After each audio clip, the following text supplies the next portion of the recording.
Amen.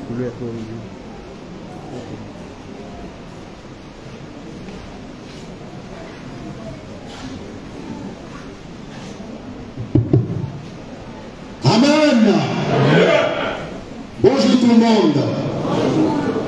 Bonjour papas et mamans, épouses ivoiriennes, ça veut dire. Nous sommes dimanche matin, dimanche 5 mars 2024, et nous avons ainsi l'honneur de recevoir ici dans ce tabernacle le couple Julien Anne-Marie, que nous acclamons très fort.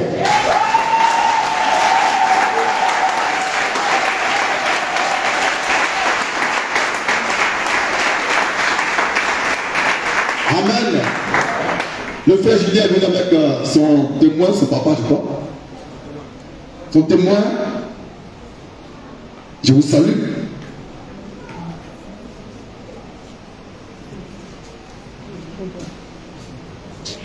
Et le témoin, le témoin. Français est trop compliqué. Papa et maman, mon nom c'est Frère Christ Moïse, le fils de l'homme. L'homme 3 fois saint. L'un des hommes rares sur la terre qui ne pêche pas. Il ne peut pas pécher à cause de Jésus. Jésus est le saint des saints.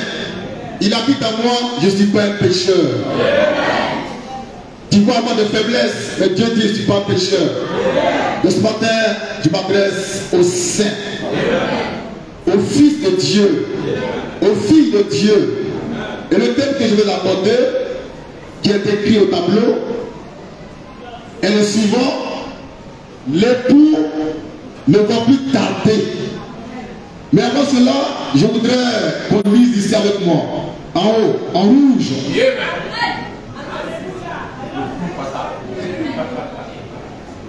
La Bible n'est pas la parole de Dieu.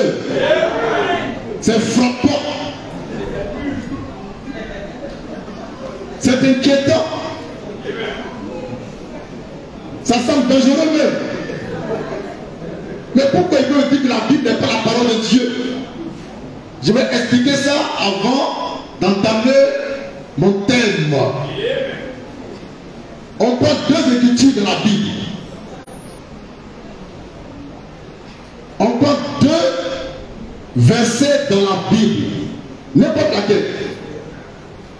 Et puis on va lire ça ensemble. Et puis on va bien regarder ce qu'il y a dedans. Pour voir si les deux versets disent la même chose. Parce que Dieu il ne peut pas se tromper. Sa parole ne peut pas se tromper. L'homme se trompe. Dieu il ne peut pas se tromper. Donc on va lire ce qui est écrit dans la Bible. Nous prenons comme premier verset Matthieu 27, verset 5. Matthieu 27, le verset 5. C'est dans la Bible. Hein? Dans Matthieu. Dans Matthieu 27, le verset 5. On prend aussi Actes, chapitre 1, verset 18.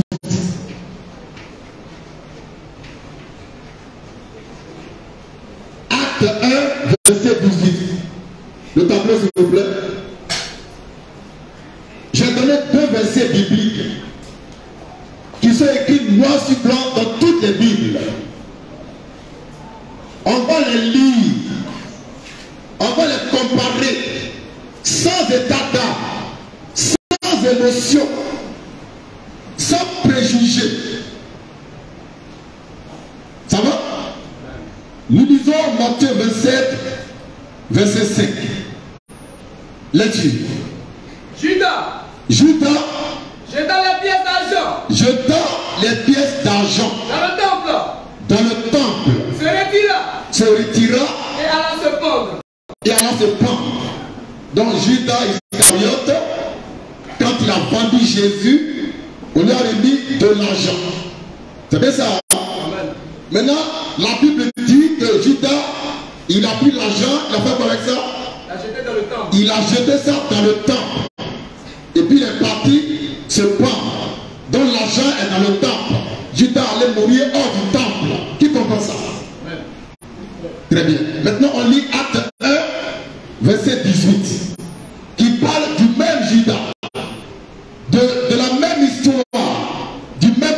deuxièmement, que dit la Bible dans Acte 1, 18?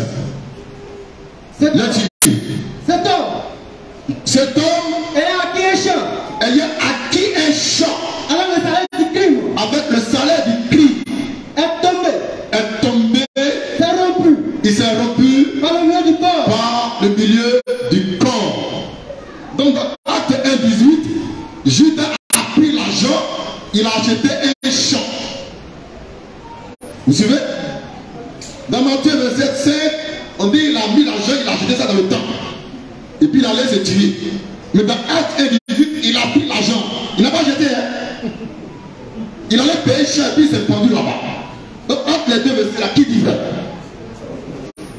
Qui dit vrai? C'est pourquoi nous disons pour la main fraîche que la Bible n'est pas la parole de Dieu.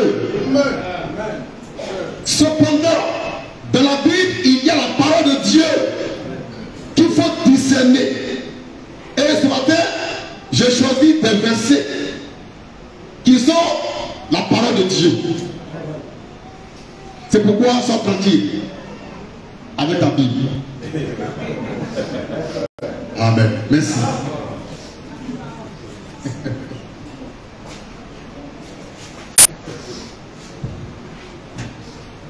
Nous bénissons le Seigneur Jésus-Christ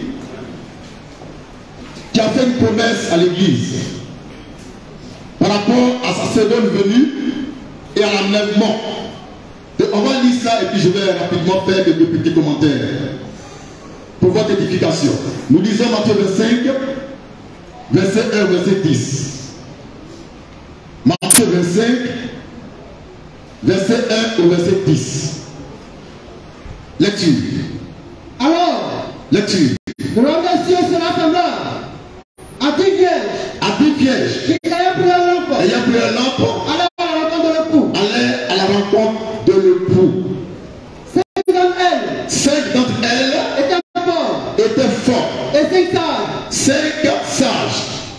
Les folles en prenant les lampes. Oui. Les plus pointues. Oui. Avec elles. Oui. Mais oui. Les sages prirent. Avec les lampes. De l'huile dans les vases. De l'huile dans les vases. Comme l'époux tardait. Comme l'époux tardait. Comme l'époux tardait. Et le thème c'est quoi? L'époux ne va plus tarder. Mais ici il est écrit que l'époux tardait. Mais moi j'ai dit que l'époux ne va plus tarder. Lecture. Tous s'assoupirent. Tous s'assoupirent. Et s'endormirent. Au milieu de la nuit. Oui. On cria. Voici l'époux. Voici l'époux. Allez à sa rencontre. Alors. Oui. Tous ces vierges. Oui. Se réveillèrent. Oui. Et préparaient la lampe. Oui. La folle. Oui. Dit aux sages. Oui. Donnez-nous de votre huile. Oui. Car. Oui. Nos lampes s'éteignent. Oui. Les sages répondirent. Oui. Non. Non. Il n'y en aura pas assez pour nous. Oui.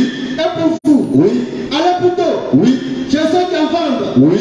Et acheter ça pour vous. Oui. Pendant qu'elles allaient. On achetait. L'époux arriva. L'époux arriva. Ceux qui étaient prêts. Entraient avec lui. Dans la salle des noces. Et la porte fut fermée. Papa, ce moment. L'époux tardait. C'est pourquoi les 10 vierges se sont endormies. C'est pourquoi ils sont assoupis. Mais à minuit, un cri a retenti, leur demandant de se réveiller et d'allumer, de préparer leur lampe. Parce que l'époux qui vient n'est pas encore venu. Elle se lève, elle prépare leur lampe, et ce jour-là, à minuit, il y a eu une séparation entre les folles et les sages. Et celles qui ont pu continuer avec la révélation, c'était les 5 sages parce qu'elles avaient de l'huile à réserve. Elles ont pu alimenter leur lampe qui s'éteignait. L'huile représente le Saint-Esprit. La lampe représente la parole de Dieu et non la Bible. Amen. Maintenant, il est écrit que l'époux tardait. Mais pourquoi il tardait? Et moi je dis l'époux va plus tarder. Parce qu'on attend avec impatience aura lieu. Parce que les derniers signes sont accomplis. L'époux ne peut tarder parce que les deux derniers signes qu'il a promis sont accomplis. Le premier signe accompli, c'est Matthieu 24, 27. Le deuxième, c'est Matthieu 24, 28.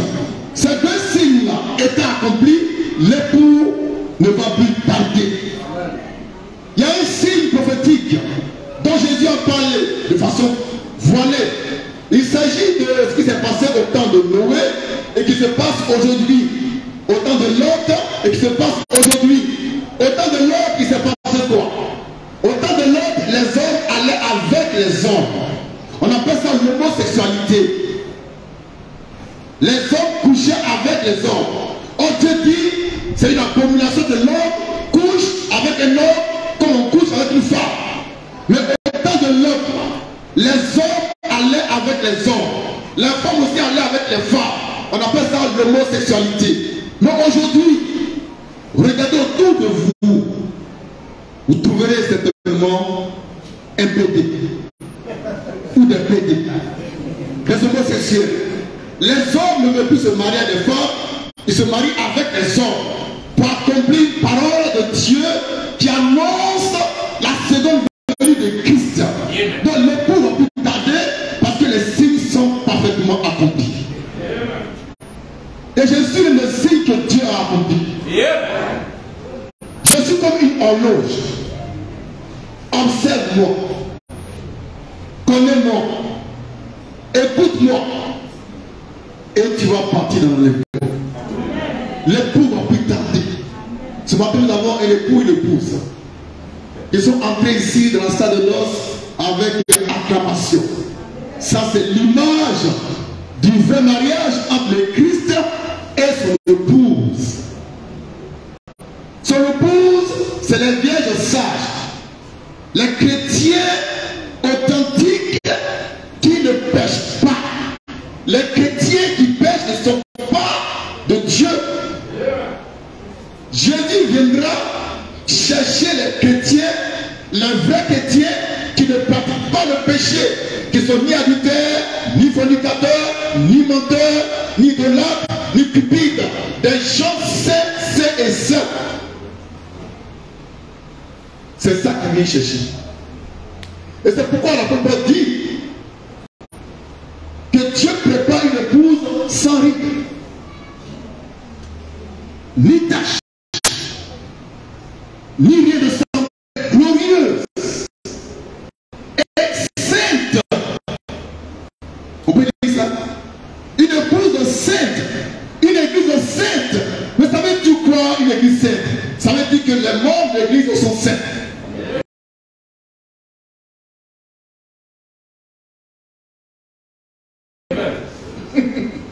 Donc, Jésus ne veut pas chercher une église où il y a les pécheurs. Mais une église où il n'y a pas de pécheurs. Où il n'y a que des saints. Une église à son image. Dans lui, Jésus, il est le saint des saints. L'infiniment saint. Et il nous a transmis par son esprit de sainteté, sa sainteté. Nous sommes saints. Nous sommes 3 fois saints. Et quand Jésus viendra, il va nous prendre avec lui. Ce matin, le mariage du frère me permet de vous parler du mariage en venir. Le frère Julien, c'est sûr, moi je le connais il y a longtemps, il a pris le temps, son temps, avant de dire maintenant je fais mariage. N'est-ce pas? Donc il a préparé son épouse. Il a préparé sa femme. Il a vu clair dedans. Il dit maintenant, on rend ça officiel une bonne fois pour tout le temps. Alléluia! C'est comme ça le Seigneur agit. Il prend son temps pour tailler son épouse, pour la façonner à son image, parce qu'elle doit lui ressembler. Une femme qui n'est pas l'image de son mari, c'est un foyer à problème. Une femme qui n'est pas l'image de son époux, c'est un foyer à problème. La femme est l'image de l'homme. Et l'homme, la gloire de la femme. Sinon, il y aura problème à la maison. C'est pourquoi on prend le temps de prier, de jeûner avant de choisir sa cote. Et quand le temps viendra, on rend l'union union officielle et puis tout est parfait, parfait, parfait. Depuis que Dieu a créé Adam et Ève, il cherchait une épouse. À travers Adam, Dieu voulait une épouse. Mais l'épouse, la fiancée, la femme d'Adam a désobéi en mangeant le fruit défendu. Donc Dieu n'a pas pu avoir sa femme en Éden. Il s'est déporté sur les prophètes, les Abraham, les Moïse, pour pouvoir avoir une épouse. Et il s'est choisi une épouse israélite, mais qui a fini par sombrer dans la fornication. Et Dieu l'a répudié. Et il regarde maintenant dans les nations pour voir s'il peut choisir ici une épouse. Et Dieu a pu trouver ici une épouse à son image, qui est l'épouse ivoirienne, que j'ai engendrée par sa parole. Une épouse pure, glorieuse, qui ne pratique pas le péché. C'est pourquoi il ne va plus tarder à se manifester. L'enlèvement est très proche, les signes sont accomplis, il ne serait pas long, parce qu'on va manger pas les bonnes choses. Les signes sont accomplis, tout est accompli. Regardez autour de vous simplement.